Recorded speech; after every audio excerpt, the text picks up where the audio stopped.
काल की नोट करिए। जय हिंद। चलिए सुबह का टाइम है, 6 बज रहा है।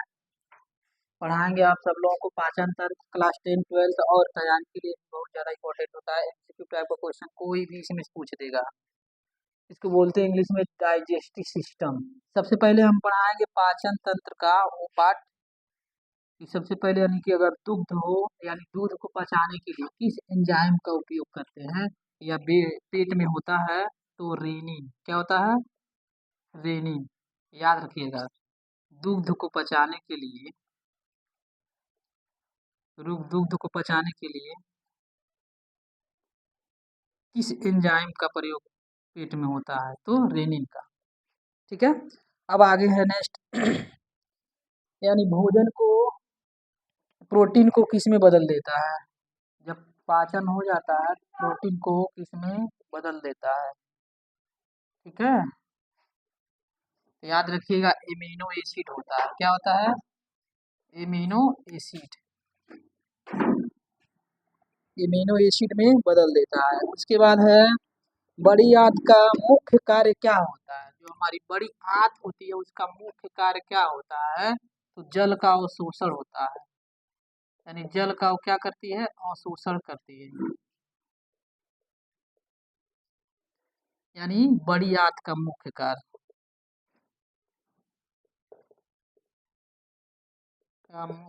क्या होता है तो जल का अवशोषण करता है। उसके बाद है आपका लार में कौन सा एंजाइम पाया जाता है।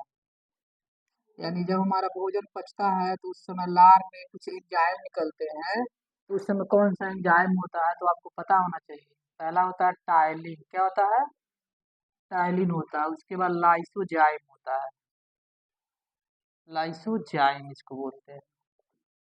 ठीक है, अब उसके बाद है यानी कि कड़वे की जानकारी जीभ के किस भाग से होता है। जैसे मान लीजिए जीभ है, यहाँ हम जीभ बना देते हैं थोड़ा सा, सबका जीभ इसी तरह रहता है फिलहाल में। ऐसे अलग अलग पार्ट होता है ऐसे, फिर इधर होता है, फिर यहाँ भी होता है, फिर यहाँ भी होता है। जीभ में जगह जगह पार्ट होता है। ठीक है, तो इस वाले पार्ट को हम क्या बोलते हैं, बीटर बोलते हैं। क्या बोलते हैं, मतलब क्या बोलते हैं हिंदी में, कड़वे बोलते हैं। यानी यहाँ जाएगा अगर मिर्चा जाएगा, कोई भी तीखा सामान जाएगा तो सबसे पहले यही तीखा लगता है। कहाँ लगता है, जीभ के आखिरी वाले भाग में, पक्ष भाग में इसको बोलते हैं, पीछे वाले भाग में। कुछ वहां पड़ता है तो छन्न से तीत लगता है, उसके बाद तब ज्यादा तीत लगने लगता है कि नहीं। अब उसके बाद क्या होता है, ये वाली भाग जो होता है हमें खट्टे की जानकारी, कुछ खट्टा पदार्थ खाए तो खट्टा महसूस कराता है। ये वाली पार्ट क्या करता है, हमें खट्टा महसूस मतलब बताता है। ये आपको क्या करता है, साल्ट। जैसे मान लीजिए नमक यानी नमकीन बताता है, साल्ट बताता है। ठीक है, नमक यानी कोई हम नमक की तरह या साल्टी रहे या अम्ली रहे तो हमें खट्टे, तो ये मालूम होता है। और ये नमकीन बताता है, साल्टी बताता है। और ये क्या करता है, अगर इस भाग पर कुछ पड़ता है जैसे कोई मीठा पदार्थ पड़ता है हमें मीठे की जानकारी देता है। आगे का एकदम भाग, जीभ का आगे वाला भाग जो होता है वो हमें क्या करता है, मीठा का जानकारी देता है। ठीक है, और बाकी इधर का आपको पता ही है, खट्टा है तो ये भी खट्टा होगा, ये भी नमकीन है तो ये भी नमकीन होगा। मतलब ये जीभ का पार्ट का है, इसीलिए यहाँ पे हम बताएं आपको कि जीभ का वो कौन सा भाग जहाँ पे हमें खट्टे या कड़वे की जानकारी, कड़वा की जानकारी देता है तो पश्च भाग। क्या होता है, पश्च भाग। इसका जानकारी देता है, कड़वे की जानकारी। कुछ दवाई खाते तो कड़वा लगता है ना, लगता है कि नहीं लगता। अरे बोलिए भाई, ये तो बोल सकते हैं। देखिए, ये जब हम कुछ खाते हैं कड़वी चीज तो यहाँ पे आता है जब तब मालूम चलता है। जैसे कहने का मतलब नीम का पत्ता अगर खा लिए तो नीम का पत्ता खाते वक्त सूंघते वक्त पता नहीं चलता, जब घूटते हो तब उसके बाद मालूम चलता है कि नीम का पत्ता क्या है, कड़वा है। समझ गए, ये हो गया जीभ के बारे में। अब आगे हम इसमें आगे बढ़ाते हैं। नेक्स्ट टॉपिक है क्या है इसके बाद, यानी पाचक रस की संज्ञा किसे दिया जाता है। अगर बॉडी के अंदर ना बने तो भोजन कभी पचेगा ही नहीं। तो पाचक रस की संज्ञा किसे दिया जाएगा? तो अग्नाशय रस को। किसको? अग्नाशय। अग्नाशय रस होता है, इसे हम पाचक रस की संज्ञा देते हैं। पाचक रस की संज्ञा, पाचक रस की संज्ञा कौन होता है? अग्नाशय रस। ठीक है। अब उसका नेक्स्ट टॉपिक हमारा है इसके आगे। बहुत अच्छा, मतलब ये टॉपिक बता रहे हैं आप लोगों को, बहुत ज्यादा इंपॉर्टेंट है। अगर सारा मिला के लिख देंगे तो 2-3 पेज में होगा सबके बारे में, जो जैसे मैं बता रहा हूँ। बोर्ड के एग्जाम वाले भी मतलब डाइजेस्टिव सिस्टम के बारे में लिख सकते हैं, इंटर में भी डाइजेस्टिव सिस्टम है, और प्लस तैयारी में भी तो तैयारी में तो कोई भी क्वेश्चन पूछ देगा, कोई भी साइंस का क्वेश्चन इसमें से वो एक क्वेश्चन उठाएगा ही उठाएगा, कोई भी अब तैयारी देखिएगा उसमें उठा देगा। उसके बाद है आपका कि भोजन को पचाने के लिए कौन सा एंजाइम मतलब महत्वपूर्ण होता है। भोजन को अगर मान लो पचाना है, पेट में जाता है तो भोजन पचाने का कार्य करता है। तो आपको पता होना चाहिए, पहले होता है पेप्सिन। क्या होता है? पेप्सिन। उसके बाद एंजाइम। अगर ये न बने ना, एंजाइम न बने, तो भोजन जहाँ जाएगा वहीं रह जाएगा, सड़ने लगेगा, पचेगा नहीं। समझ गए? और जब भोजन पचेगा नहीं तो भोजन की सारी एनर्जी हमारे बॉडी में क्या होगा? नहीं पहुंचेगा, क्योंकि भोजन को पचाने के बाद उससे सारा एनर्जी निकालता है और वो क्या करता है? बॉडी के सभी अंगों में वो भेज देता है। समझ में आ रहा है नहीं आ रहा है? अब उसके बाद है मतलब वह भाग जहाँ पर पाचन और क्या होता है, वायु एक साथ मिलते हैं या आते हैं, यानी श्वसन तंत्र और पाचन एक साथ आते हैं। तो कहाँ आते हैं? ग्रसनी में आते हैं। कहाँ आते हैं? ग्रसनी। इसको इंग्लिश में बोलते हैं फायरिंग्स। ग्रसनी कहाँ होता है? जैसे मान लीजिए हमारा ये है, एक नली होता है, अंदर पाया जाता है, यहाँ से एक नली पाया जाता है। ठीक है, तो ये होता है हमारा, यहाँ पे एक नली होता है, जो जो हमारी आवाज निकलती है, साउंड जो निकलता है, उसी को हम ग्रसनली बोलते हैं। यहीं पे श्वसन तंत्र और क्या है? श्वसन तंत्र, उसके बाद वायु, पाचन और श्वसन तंत्र एक साथ आते हैं यहाँ पे। ठीक है, इसको फेरिंग्स बोलते हैं, और इसको हम मतलब एक तरह से बोल सकते हैं साउंड। यहाँ से हमारा स्वर तंत्र इसको बोल सकते हैं। क्या बोल सकते हैं? हम यही से आवाज बदलते हैं, यही से आवाज को निकालते हैं। अभी दाब देंगे तो दूसरा आवाज में जाएगा। समझ गए ना? यहीं से हमारा बेस भी बदलता है और यहीं से हमारा ट्रिपल भी होता है। ठीक, तो ग्रसनी में एक साथ पाचन तंत्र और श्वसन आते हैं। ठीक है, यहाँ लिख लीजिए, श्वसन तंत्र यानी श्वसन, श्वसन और पाचन एक साथ आते हैं। ठीक, भूलेगा नहीं। नेक्स्ट पॉइंट है, नेक्स्ट पॉइंट क्या है आपका? लार का पीएच मान पूछता है क्वेश्चन किसी में, यही बोर्ड के एग्जाम में पूछेगा, लार का पीएच मान कितना होता है एमसीक्यू में, ऐसा क्वेश्चन पूछता है। ठीक है, तो लार का पीएच मान कितना होता है? 6.8 होता है। क्या होता है? पीएच मान। ठीक, लार का पीएच मान कितना होता है? 6.8। ठीक, लार किसके पाचन में सहायक होता है? जो लार होता है वो किसके पाचन में सहायक होता है? कौन बताएगा? किसी को पता है? लार जो होता है किसके पाचन में सहायक करता है? यानी स्टार्च। लिख लीजिएगा, स्टार्च। स्टार्च। ठीक है, लार किसके पाचन में सहायक होता है? ठीक है, तो स्टार्च। ठीक, अब आगे देखिए, पाचन के समय कौन सा अम्ल क्या होता है? निकलता है। पाचन के समय कौन सा अम्ल निकलता है? कौन बताएगा भाई? पाचन के समय कौन सा अम्ल निकलता है? उस समय भोजन को पचाने का कार्य करता है। अगर ऊ ना निकले तो भोजन पचेगा ही नहीं। तो याद रखिएगा, HCl क्या होता है? हाइड्रोक्लोरिक अम्ल होता है। ठीक है, पाचन के समय कौन सा अम्ल निकलता है? ठीक, तो HCl हाइड्रोक्लोरिक अम्ल होता है। ठीक है, कितनी जोड़ी लार ग्रंथि पाई जाती है? तो याद रखिएगा, बहुत ज्यादा इंपॉर्टेंट है।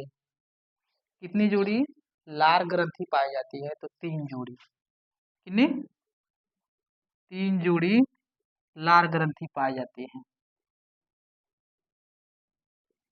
ठीक है, यानी 3 जोड़ी जो होती है हमारे मुख में लार ग्रंथि पाई जाती है। उसके बाद है हमारा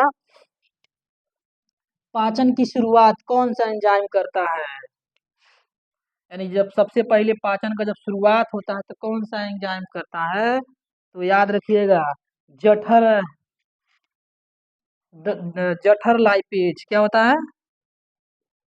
जठर लाइपेज नाम का एंजाइम होता है, वही से क्या करता है? शुरुआत होता है। यानी कि पाचन की शुरुआत कौन सा एंजाइम करता है? लिख लीजिएगा यहाँ पे, पाचन का शुरुआत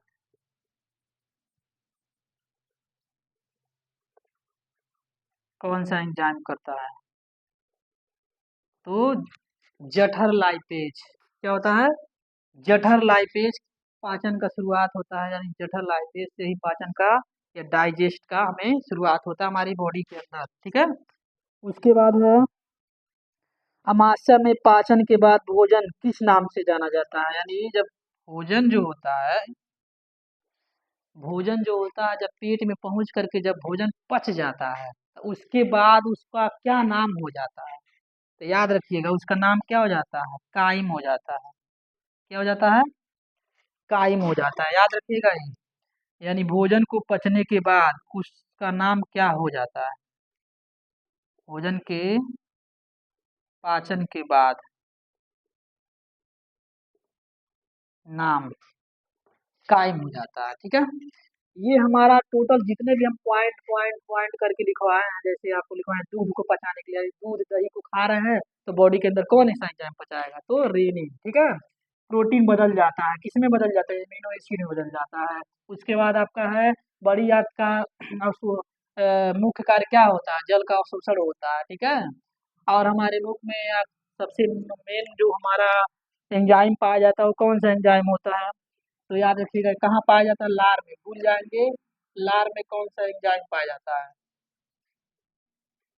तो टाइलिन और लाइसोजाइम। ठीक, कड़वे की जानकारी जीभ में कहाँ होता है? तो पीछे वाले भाग में, पश्च भाग में होता है। ठीक है, पाचक रस की संज्ञा किसे दी जाता है? अग्नाशय रस को। भोजन को पचाने में मतलब क्या हमें जरूरत चाहिए? कौन सा एंजाइम? तो पेप्सिन और एंजाइम। श्वसन और पाचन एक साथ मिलते हैं, कहाँ पे मिलते हैं? तो ग्रसनी में, फेरिंग्स मिलते हैं, जहाँ स्वर तंत्र पाया जाता है। लार का पीएच मान कितना होता है? ठीक है, तो याद रखिएगा लार का पीएच मान, लार का पीएच मान 6.8 होता है। लार किसके पाचन में सहायक होता है? तो स्टार्च। पाचन के समय, ठीक है, क्या होता है? क्या होता है? पाचन के समय कौन सा अम्ल निकलता है? का लिखे अम्ल, तो ये Cl। ठीक, लार ग्रंथि कितनी जोड़ी पाई जाती है? 3 जोड़ी। ठीक, पाचन का शुरुआत किस एंजाइम से होता है? जठर लाइपेज से होता है। भोजन के पचने के बाद उस भोजन का नाम क्या पड़ जाता है? क्या हो जाता है? तो काइम। ठीक, अब आगे देखिए, नेक्स्ट यहाँ पे है ये पाचन तंत्र के अंग होते हैं, कुछ अंग होते हैं। सबसे पहले हम भोजन को क्या करते हैं? खाते हैं, तो कहाँ जाता है? मुख में जाएगा। जाएगा कि नहीं जाएगा? जाएगा ना। जब मुख में जाने के बाद ग्रास नली में होता है, ग्रास नली, भोजन हुई क्या होता है? ग्रास नली में पहुंचता है। चबाने उबाने के बाद कहाँ पहुंचता है? ग्रास नली में। और ग्रास नली से, ग्रास नली क्या होता है? अभी हम बताया ना, ग्रास नली ये होता है, ये होता है। इसी के रास्ते अंदर कहाँ जाता है? अमाशन। अमाशन मतलब पेट, स्टमक। ठीक, उसमें पहुंचता है। अच्छा, पेट कैसे रहता है? इस तरह रहता है, ऐसे रहता है, इस तरह से रहता है, मतलब ऐसे रहता है, एक बच्चे की तरह नहीं, छोटा बच्चा सोया रहे उस तरह पेट हमारा रहता है। ठीक है, तो अमाशय होता है। उसके बाद भोजन कहाँ जाता है? अमाशय से छोटी आंत में। आपको पता होगा, मतलब आज के कॉमन बीमारी होगा कि छोटी आंत में सूजन हो गया है। तो जब सूजन हो जाता है, आपको पता होगा कि लोगों को उल्टी आता है, और खाना खाते हैं भोजन नहीं पचता है, वही उल्टी हो जाता है, तो सूजन हो जाता है। क्योंकि ये छोटी आंत जो होता है भोजन को पचाने में बहुत ज़्यादा भूमिका निभाता है। अगर छोटी आंत खराब हो जाता है या डिस्टर्ब हो गया, सूजन हो जाता है, तो आप कोई भी चीज़ खाओगे तो पचेगा ही नहीं। समझ गए? तो इसीलिए बोलता है डॉक्टर, जल्द जाओ अल्ट्रासाउंड कराओ, पहले देखे तुम्हारा कहाँ सूजन है। उसके बाद देखता है छोटी आंत में सूजन है, खाना पानी सब बंद करा करके बोलता है जूस पियो, खिचड़ी खाओ, है कि नहीं, दाल पियो। तो यही दिक्कत होता है छोटी आंत में। ठीक है, अब देखिए उसके बाद भोजन वही छोटी आंत से कहाँ पहुँचता है? गुद्दा में। यहीं से क्या होता है? बॉडी के सारे अंगों में भोजन का जो ऊर्जा होता है भेज देता है। ठीक है, भेज करके उसको ब्लड में बदल देगा, एनर्जी में बदल देगा, हार्मोन्स में बदलेगा, एंजाइम में बदलेगा, बदल बदल के बॉडी के सारे अंगों में भेजेगा, जिसको जहाँ हर पार्ट को अलग अलग चीज जरूरत है। हमारे बॉडी में हर पार्ट को कहीं एंजाइम जरूरत है, कहीं ब्लड जरूरत है, तो कहीं पर लार जरूरत है। मतलब इस तरह से हमारी बॉडी के अंदर यहीं से पाचन के बाद सभी अंगों में भेज देता है। समझ में आया? कुछ सहायक अंग होते हैं बॉडी के अंदर, कुछ सहायता करते हैं। ये तो मुख्य अंग हो गए। मेन मेन कैसे होगा? क्योंकि मुख्य भाई कुछ खाएंगे नहीं तो कैसे अंदर जाएगा, तो पचाने का काम करेगा, इसीलिए कहा जाता है मुख्य सबसे मेन जो पार्ट होता है पाचन का तो होता है मुख्य। क्वेश्चन पूछता है कि पाचन तंत्र का मुख्य अंग क्या है? ऑप्शन दे देगा चार। अब पढ़े हैं, मुख्य है मेन, तुरंत मार देंगे मुख्य। समझ गए? तो अब देखिए सहायक अंग क्या पूछ देगा, पाचन तंत्र के सहायक अंग कौन कौन से या कौन है? चार ऑप्शन दे देगा, इन चारों में से उन चारों में एक ऑप्शन ए रहेगा। ठीक है, तो सबसे सहायक अंग में मेन भूमिका क्या है? लीवर। आपको पता होना चाहिए यकृत जो होता है हमारी बॉडी के अंदर भोजन को पचाने का कार्य करता है। यानी कोई भी चीज आया और लीवर अगर डैमेज नहीं है तो उसको पचा करके एनर्जी में बदल देगा, अपशिष्ट को बगल में साइड कर देगा। ठीक, उसके बाद अग्नाशय रस। आपको पता है अग्नाशय रस हम कहीं लिखवाए भी है कि पाचक रस की संज्ञा किसे दिया गया है? क्वेश्चन पूछता है पाचक रस की संज्ञा किसे दिया गया है, तो अग्नाशय रस। ठीक है, उसके बाद पित्ताशय। आपको पता होना चाहिए लीवर में ही एक छोटा सा थैली होता है। लीवर में क्या होता है? एक छोटा सा थैली होता है। जैसे मान लीजिए लीवर हो गया, लीवर में यहीं पे एक छोटा सा थैली होगा उसी में। ठीक है, और यही थैली जो होता है गाल ब्लेडर होता है, पित्ताशय होता है। यहाँ से क्या होता है? पीत रस निकलता है। अगर वो पीत रस नहीं निकलेगा तो भोजन को पचाने में मतलब बहुत अधिक टाइम लगेगा, भोजन पचेगा ही नहीं। अगर पीत रस जिसके अंदर नहीं बनेगा 101% भोजन पचने में बहुत दिक्कत होगा, पचेगा ही नहीं, सड़ जाएगा बॉडी के अंदर। और जब सड़ेगा वही भोजन तो आपके अंदर तमाम प्रकार की बीमारियां उत्पन्न हो जाएंगी। सबसे सुंदर बीमारी जो होता है नहीं बताएंगे, आगे चलिए देखिए पाचन क्रिया कैसे होता है। ये तो हो गया आपका अंग क्रिया कैसे संपन्न होती है, बॉडी के अंदर कैसे जाके हमारे भागों में पहुंच करके अपना पाचन क्रिया संपन्न कर लेता है। सबसे पहले जाने के बाद मुख में गया, कहाँ गया? मुख में गया तो क्या करता है? दांत चार प्रकार के होते हैं, आपको पता है ना? Incisor, canine, premolar, molar. तो चारों दांत क्या करेंगे? चबाने, फाड़ने, चीरने का काम करते हैं। क्या करते हैं? चबाने, चीरने, फाड़ने का, काटने का काम करते हैं, कुतरने का। ठीक है, ये सारा काम क्या करते हैं? चबाने, पहला स्टेप है क्रिया जो पाचन का होता है, पहला क्या? चबाना भोजन को। मुख में ही तोड़ तोड़ के अंदर भेज देना, मुख में तोड़ तोड़ के अंदर भेज देना। उसका काम ही क्या है? यही है, दांत का क्या काम है? हम दांत लेसन पढ़ाए भी थे, आपको अच्छे से बताए थे। उसके बाद जब चबा लेता है ना भोजन को, चबा करके उसको क्या करता है? यहाँ लिखे हैं, यहाँ पे टाइलिन और लाइसोजाइम क्या करता है? एंजाइम में बदलता है, एंजाइम में घुलता है। क्या करता है? लार में घुल जाता है। कौन सा? भोजन। तभी तो लेबर आ जाता है पूरा भोजन अंदर। बिना पानी का, पानी नहीं खाए रहोगे मतलब पानी नहीं पी रहोगे तो भोजन जाके पूरा लार में मिल जाता है। जब देखो जिसके बॉडी के अंदर लार बनेगा नहीं तो भोजन पचेगा ही नहीं। तो इसीलिए क्या करता है? लार में मिलता है, घुल जाता है कि नहीं? तब अंदर जाता है तो नली में रगड़ाता है। अगर तो दिया दो दिया, चलिए जब अंदर जाएगा तो जब अगर लार नहीं बनेगा तो ग्रास नली में जो ग्रास नली या ग्रसनी जो होता है, ठीक है, इसमें ग्रास नली में भोजन जब जाएगा तो रगड़ाएगा। जब रगड़ाएगा तो दर्द होगा, इसीलिए लार बनता है कि भोजन जब जाएगा लार के साथ तो नली में रगड़ाएगा नहीं। देखते हो ना, खाते जाते टाइट से टाइट चीज, कड़े चीज, ठोस से ठोस चीज खाते जाते हैं, वो लार में बदल जाता है ना, इसीलिए नली में जाने पर रगड़ाता नहीं है। समझ गए? और आसानी से पेट में पहुंच जाता है। उसके बाद जब घुल जाता है एंजाइम में, घुलाने के बाद आगे बढ़ा देता है भोजन को। क्या करता है आगे? ये दोनों कार्य जो है मुख में ही है, चबाना और घुलना मुख में ही कर देगा। ये अपना काम करके भेजेगा नीचे, ग्रास नली के रास्ते नीचे भेज देगा। अब क्या करेगा? जब नीचे भेज देगा तब उसमें से क्या होता है? एंजाइम एनर्जी सारा अवशोषित करता है, अवशोषण करता है, उसमें से निकालेगा एंजाइम। एनर्जी ऊर्जा निकाल करके अपशिष्ट को क्या कर देगा, बाहर निकाल देगा, यानी साइड कर देगा। यही हमारा पाचन क्रिया का क्या है, संपन्न होता है बॉडी के अंदर। समझे? तो आप सब लोगों को पता रहेगा, मालूम रहेगा। ढेर सारा क्वेश्चन इससे तैयार होगा, बहुत ढेर सारा, क्योंकि सब पॉइंट बाय पॉइंट अलग बाय अलग हम पढ़ा दिए, आप लोग तैयार कर लेंगे। और बोर्ड के एग्जाम में, इंटर के एग्जाम में बायोलॉजी वाले स्टूडेंट आप लोग अच्छे से देख लेंगे। नेक्स्ट मिलेंगे इसी तरह के वीडियो के साथ। हम आशा करेंगे आप सब लोग अच्छे से देखेंगे वीडियो को, शेयर करेंगे, लाइक करेंगे, सब्सक्राइब करेंगे। चलिए, जय हिंद।